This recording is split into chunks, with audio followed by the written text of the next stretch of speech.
NTD TV's International Dance Competition is coming up, and the winner gets $10,000. That's why I'm competing. Just kidding. Alright, so make sure you watch until the end because I'll give you some tips on how you could get to the finals and maybe win. In the competition, contestants are required to showcase their skills through 2 distinct dances. The first dance entails a narrative piece, allowing participants to embody various roles such as historical figures or events from Chinese legends and folktales. The boundaries of creativity are boundless within this category. The second dance revolves around a technical combination, challenging contestants to exhibit their mastery by executing intricate leaps, turns, tumbling movements, and more. Now, when we talk about China, we're talking about a history and culture that go back an impressive 5,000 years. And when it comes to classical Chinese dance, it's like a treasure trove of all that heritage and culture, soaking in the very essence of Chinese civilization as it evolved through different dynasties. That's why you need to watch the competition because it'll be amazing. All right, guys, can I go first and show them how it's like to be a competitor? Please do, Sam. Please Okay, do. let's go, guys. All right, guys, I want to show you something. You see this picture right here? This little kid is me in 2010 when I joined the dance competition for the first time. This year, it's 2023, 13 years later, this is my 7th time joining. And you know what? I think I'm the oldest competitor in this competition right now, at 29 years old. But why am I joining if I'm so old? Let me tell you guys.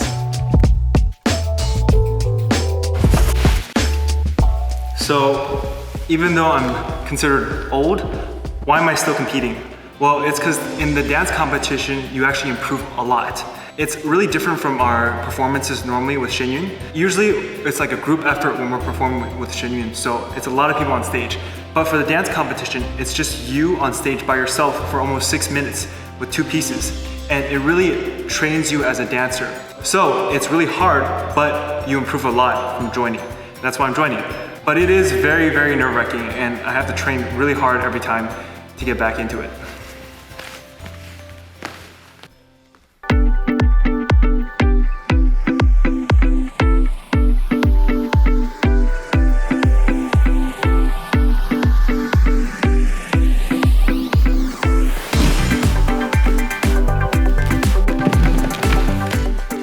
So I remember when I was younger and I was training, I'd be so scared that I would try to rush all my moves as fast as possible and finish as soon as possible to get off stage. But what ended up happening was I would end my last move and I would still have 8 to 10 beats left in music. And I would just have to wait there for the music to finish. So nowadays when I'm more mature as a dancer, I realize that I'm doing the exact opposite. So for every single music, I'm trying to use as much music as I have to make the movements fuller. That's the difference between back then and now. Another thing I realized is before I was so scared to look into the audience. I was afraid people would stare in my eyes. But nowadays, when I'm performing, I try to look people in the eye and show them my emotion. I try to communicate with them through my eyes. Actually, we have a dress rehearsal on stage today for our competitions. And I'm a little bit nervous about that, but I want to take you guys with me. So let's go.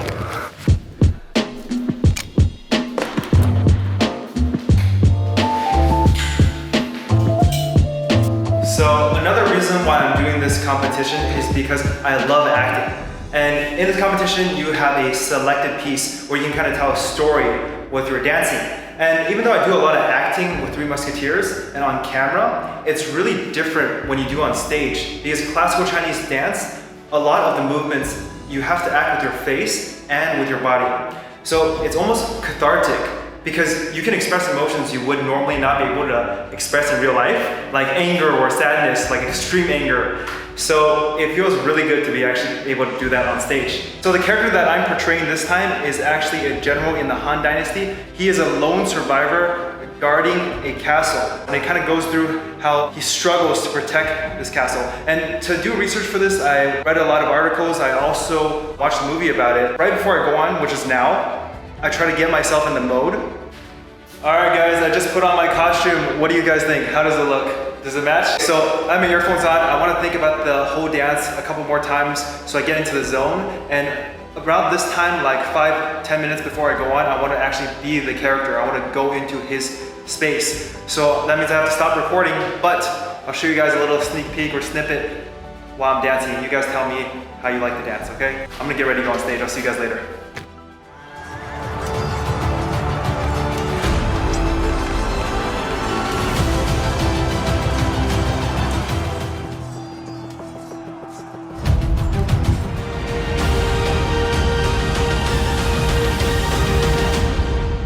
So I just finished my technical portion. I think it felt really good. Now that you have my perspective on this competition, how about we go to Ji-sung?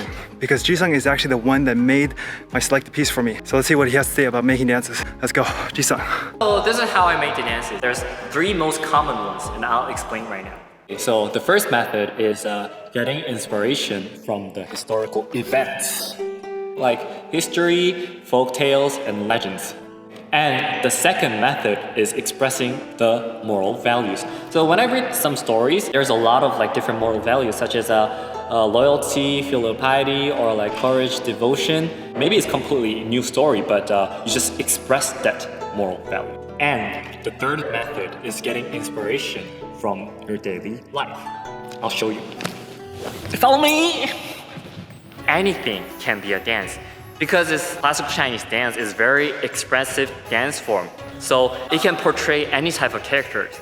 That's why this time I'm making a dance about washing the clothes and midnight snacking. I'm helping Rusong and Erin this time. Okay, Rusong, for example, washing clothes, we all know that like before ancient time, you like wash like this, right? And so for dances, you do some actual acting first, and then you connect to the dance movement. Then it becomes, that whole process becomes like expressing, like washing clothes. So it's like you wash, and then open up.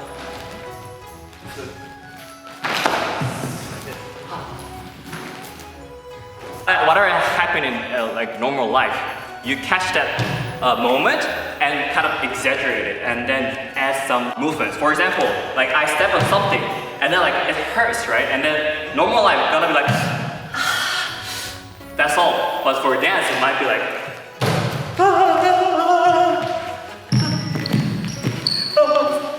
like this kind of things. That's pretty cool. And very exaggerating, right? But you have to make sure that it's realistic, whatever how you're gonna feel in daily life as well. So just remember for everything. And now, let's go watch what we're gonna say about how to win the $10,000 for competition. Is that all you care about? Is that all you care about? No. Okay. And anyway, he's gonna do a good job, okay? So make sure you watch the competition, okay? Good luck, Russo. Good luck! Gosh. So the most important thing is knowing what to look out for. And I have Will here actually right now. Will, are you willing to let us know a little bit about how to win this competition? Okay, so I'll give you some tips on how to advance in the competition. The judges are looking for an essential technique in classical Chinese dance, and that is called Shen Dai Shou and Kwa Dai Tui. And what that means in English is the body leads the arms and the hips lead the legs. So to give you a really quick example of what that looks like, it's like this. If I wanted to, for example, reach for somebody, even in real life, right? If you only use your arms, your reach is kind of limited. But if you use your body, your movement is completely extended. All right? So dance is a language which you use your body to communicate. And that's why if your reach is longer, your poses will be longer and your movements are longer. And of course, your movement's expression is amplified and it's gonna be a lot more clear and it's gonna look a lot more beautiful. So that's why the judges will be looking out for this technique and your mastery of it. Okay, so Sam, make sure you practice your Shen Dai Shou and Kwa Dai Tui. Wait, that's all I need? I'm gonna win if I have that? No, not just that, but we're also looking for other things like your technical prowess. So there's a lot of difficult tumbling, technical movements, leaps, turns. You're gonna have to combine that with Shen Dai Shou and Kwa Dai Tui with artistic expression and how well you portray your character. So you have to be a very well-rounded dancer. It's not gonna be easy, but you need all of that to make it into the finals. And win 10K. And win 10K. Good luck, Sam. That's not what I'm doing it though. I'm doing to improve. I told them already, not for the 10K. If you're joining this competition, we're just joking about the 10K. Like that's a really good benefit if you do win. But I think something that is really meaningful is that classical Chinese dance is not really well known in the world right now, but it's something that is really beautiful and rich and has all this culture and tradition in it. So you're raising more awareness doing this competition and letting the world see it. So hopefully you can inspire the future generation to also learn classical Chinese dance and pass on this art form that has so much history. A lot of pressure on my shoulders right now. Sampu, you're doing a very great thing. Keep it up. Keep it up. Hope I do well. Pressure's on, pressure's on. Now that you guys know more about classical Chinese dance and the competition, make sure to come check it out on September 10th. We'll be there. Or if you can't make it, check us out online at ntdtv.com and it'll be live as well. Guys, I'm a little bit nervous. I hope I make it though. Just do your best, do your best. Okay, wish me luck. And if you want to learn more about dance competitions, check this video. Click here. Somewhere. Here. Okay, and we'll see you guys Next time!